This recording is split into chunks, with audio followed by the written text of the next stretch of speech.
campo, tierra,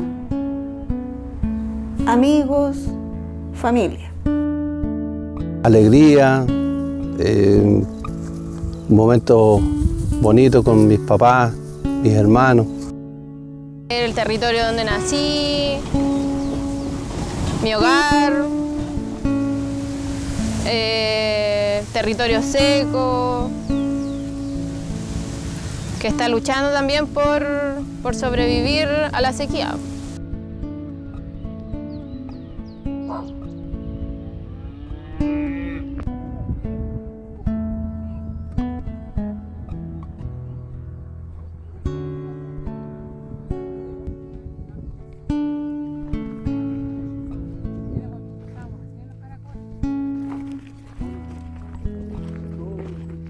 La hemos vivido todas, momentos muy lindos, cuando venían los temporales, veíamos el río, el estero, éramos chicos y era una novedad, que no se veía, yo lo vi 2 veces en mi vida y nunca más yo creo que lo voy a volver a ver.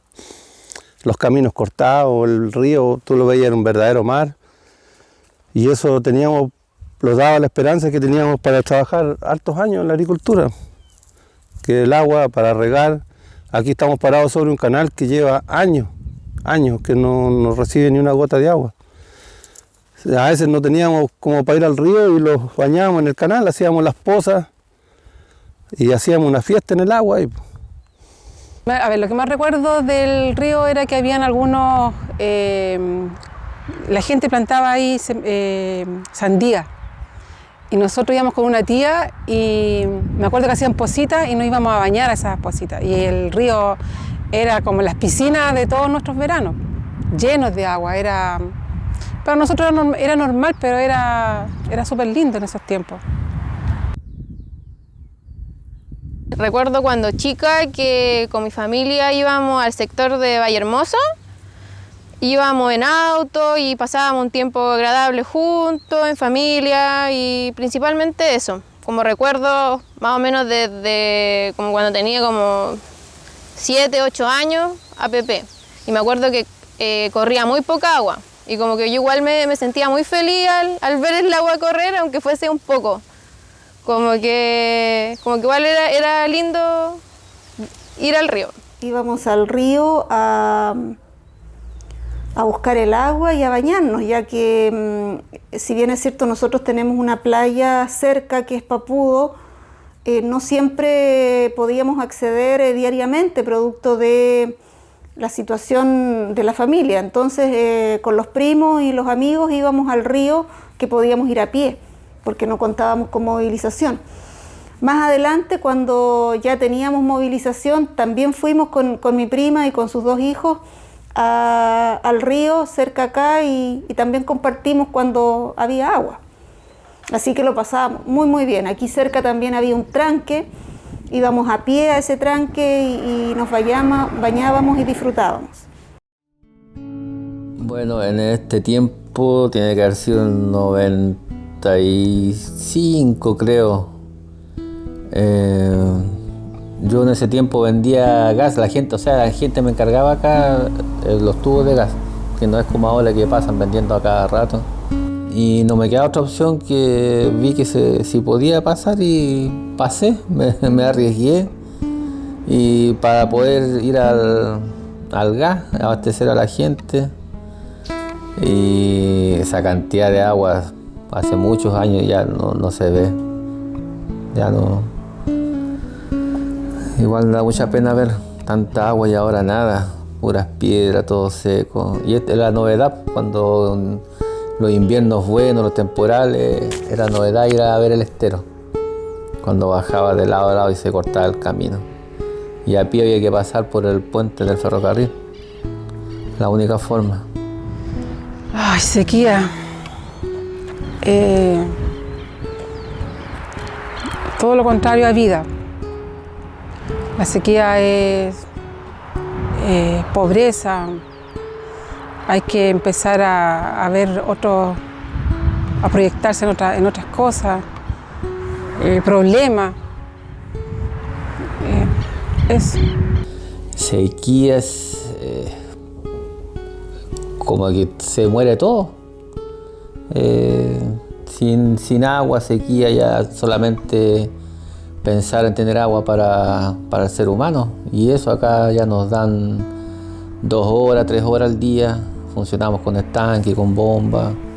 Y esto ya hace como 7, 8 años que estamos así. Sequía, pena y sufrimiento.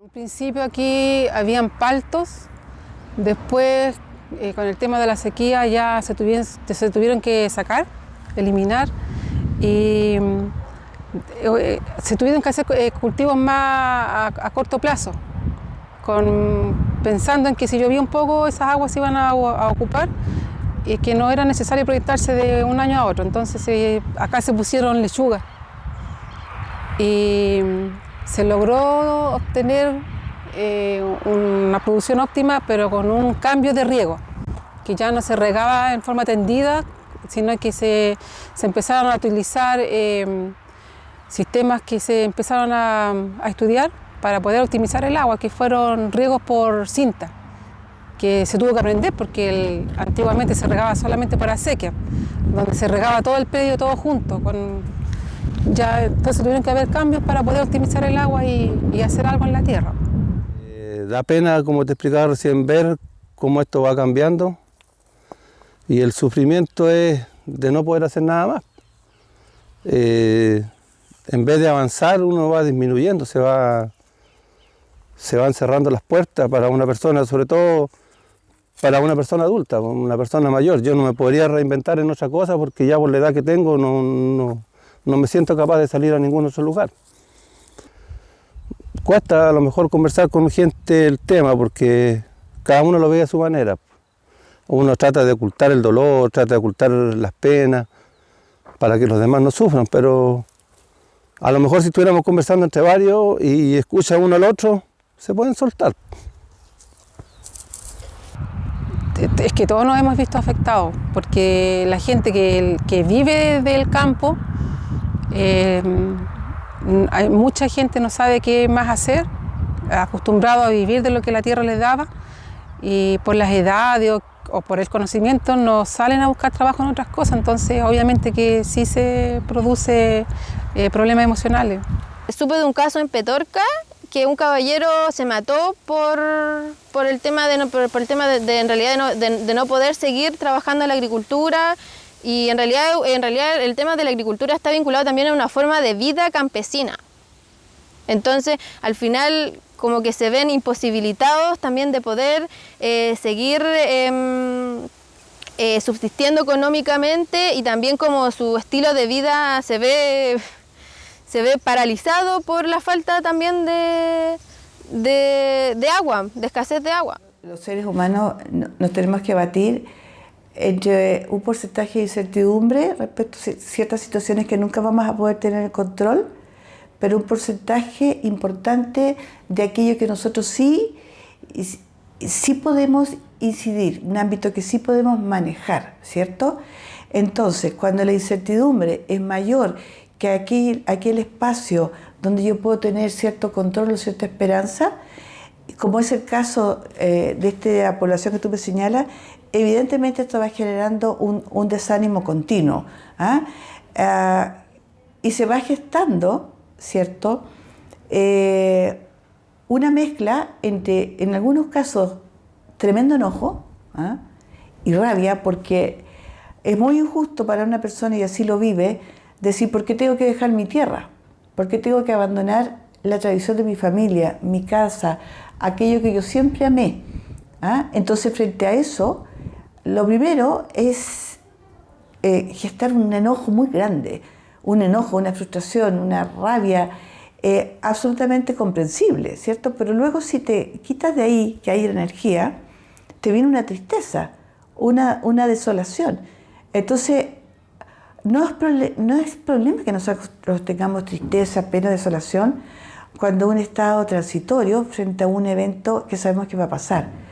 Pero cuando es algo que vemos que va empeorando, esto se transforma en un estado de ánimo permanente, y eso va generando un estado, como ya lo señalé en un principio, de desesperanza, que se transforman en un no luchar, y cuando uno tiene esa sensación de que ya no tengo por qué luchar, se empata con una sensación de que ya no tengo por qué vivir. Y ese es el gran riesgo de las personas. Si las personas son mayores, este proceso de envejecimiento se acelera, y de posibilidades de enfermar y de morir.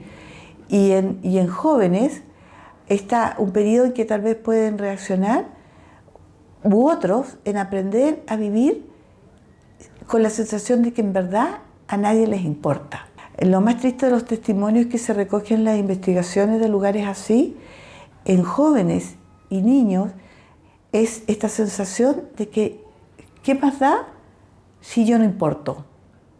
Porque mi lugar no importa a nadie. Mi papá después fue empleado del fondo.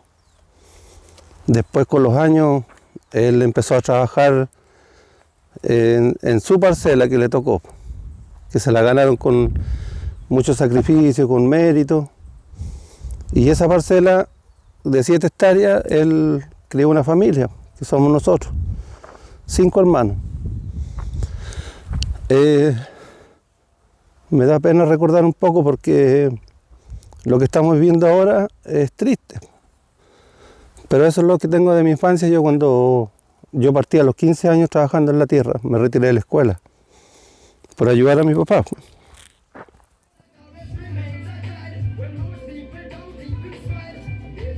Yo creo que es más por el cambio climático, porque no tan solo nos afecta a nosotros, también hay otros lugares que no tienen cultivo y que son, no sé, ciudades, y también hay problemas de agua. Entonces, solamente creo que en este tiempo la gente no ha sabido optimizar el agua, ¿no? Pero así como se cultiva en el desierto, también acá se podría. Pero hay que llegar a un estudio para eso. Hay que prepararse para poder lograrlo. Siento que está relacionado directamente con el cambio climático, pero también siento que hay una parte importante de personas que han hecho abuso del agua de manera indiscriminada. Y eso ha significado que, por beneficiarse algunos, se vean perjudicados otros. Porque cuando he viajado al interior me he podido dar cuenta que hay zonas que tienen verde, que tienen plantaciones, que tienen agua para regar esos cultivos. Sin embargo, el río ya no tiene agua. ¿Y dónde está el agua? Cambio climático por culpa de nosotros, los seres humanos, que tenemos la tierra sobrecargada de contaminación, y al llover poco la gente ha intervenido, los ricos que tienen los fundos, han plantado los cerros, ellos cortaron el agua y van perjudicando a los agricultores pequeños. La tierra se cansó. Se agotó, se está exprimiendo hasta el último.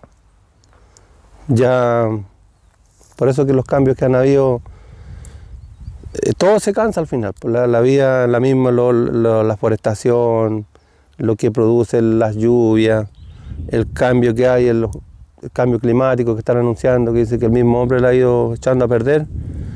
En gran parte uno mismo echa a perder las cosas y después queda que lamentarse nomás. Bueno, eso es parte de alguna manera del cambio climático. Llevamos más de 13 años con una disminución de las precipitaciones, y no solamente una disminución de las precipitaciones, sino también de la nieve, y la isoterma cero, que finalmente es desde donde uno puede empezar a tener nieve, ha ido subiendo, y por lo tanto las reservas de agua también, que es la nieve, han ido disminuyendo de forma significativa. Entonces eso hace que finalmente disminuya, o sea, se genere esta mega sequía que ya dura, como dije antes, 13 años. Pienso que la sequía, finalmente, más que sequía, es una nueva condición climática que va a permanecer en el tiempo. Por lo tanto, lo que hay que hacer es adaptarse a esa nueva condición y buscar nuevas fuentes de agua, en donde, por ejemplo, la desalación o el reuso del agua son partes importantes de la ecuación que hay que generar. Es decir, buscar agua donde no hay es muy difícil, es difícil encontrar nuevas fuentes de agua. O bien, por ejemplo, parte del agua que pueden usar los agricultores, a lo mejor intercambiarla por reuso de agua y el agua fresca usarla, ¿cierto?, en la comunidad. Pero hay que buscar nuevas fuentes de agua, ¿sí? Eso de todas maneras. Y como digo, el reuso y la desalación fundamentalmente es una forma de buscarlo. Las generaciones van cambiando y por lo mismo las vivencias y la manera de vivir de cada familia también son distintas.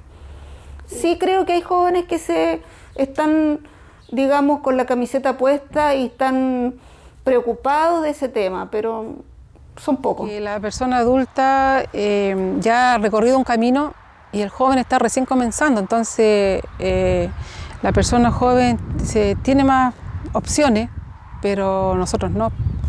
Entonces la persona joven puede hacer otras cosas y a uno con más edad ya le cuesta.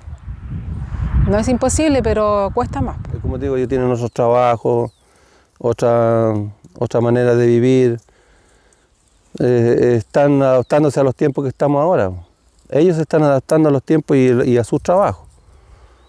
Pero uno ya como veterano en este tema ya no cuesta adaptarse al clima, sino que produce un poco de nostalgia, pena. Como que al final igual es triste ver cómo el Estado te está atacando a ti mismo, a tu vida, porque al final la Constitución no te protege, como que incentiva el agronegocio, entonces al final, en realidad, por ejemplo, yo desde que tengo uso de razón en esta zona, se planta paltos principalmente, limones, y por ejemplo es triste ver cómo cuando uno va saliendo de la Ligua, ve la ladera de los cerros, en realidad donde el lugar alto que en realidad como que no es apto para agricultura, están plantando paltos.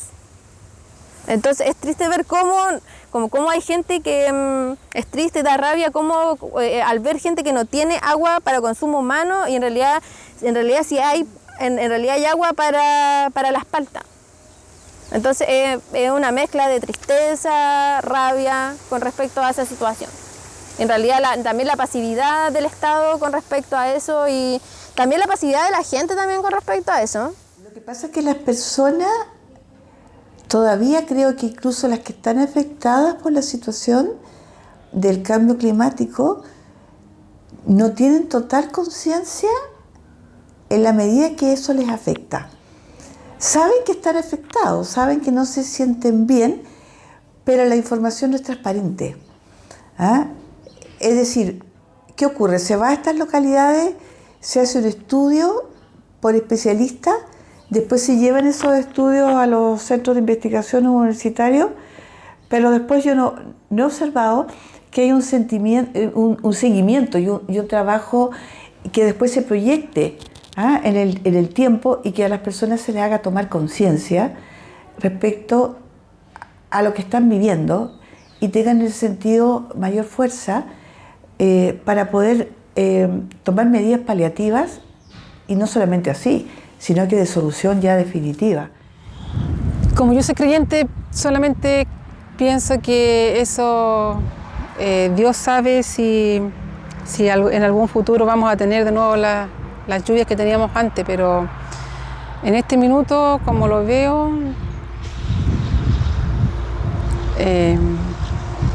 lo veo difícil, pero como soy creyente, la esperanza es lo último que pierdo. En algunos momentos yo he pensado que la situación es irreversible y que personalmente a mí no me gustaría tener hijos